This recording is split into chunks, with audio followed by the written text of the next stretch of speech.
শিক্ষক জনাব সাইফুল ইসলাম স্যারকে বক্তৃতা প্রতিযোগিতায় আমাদের প্রথম প্রতিযোগী রুদ্র নীরব দাস সপ্তম শ্রেণী। হ্যাঁ ওইখানে যাও। আচ্ছা আমরা আমার কাছে যাবো।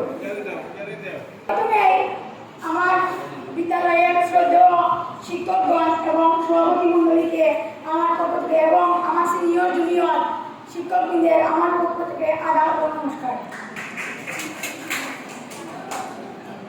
আমি কখনো বক্তব্য দিইনি, আজ জীবনের প্রথমে বক্তব্য দিতে এসেছি।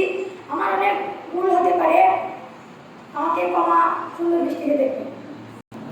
জলবায়ু পরিবর্তনের কারণ ও প্রতিকার। বিশেষ কারণ গ্রিন হাউস গ্যাস। আমাদের বিভিন্ন কর্মকাণ্ডের ফলে এটি ঘটেছে। এরপরে বক্তব্য নিয়ে আসছে মুন্নি বৌদ্ধ ষষ্ঠ শ্রেণী। মুন্নি বৌদ্ধ।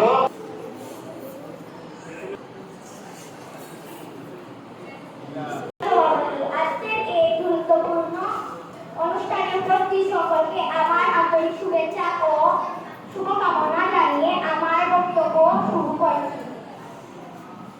আজ আমি যে গুরুত্বপূর্ণ ঘটনা নিয়ে আলোচনা করব তা হলো জলবায়ু পরিবর্তনের কারণ প্রতিকার। জলবায়ু পরিবর্তন বর্তমানে একটি গুরুত্বপূর্ণ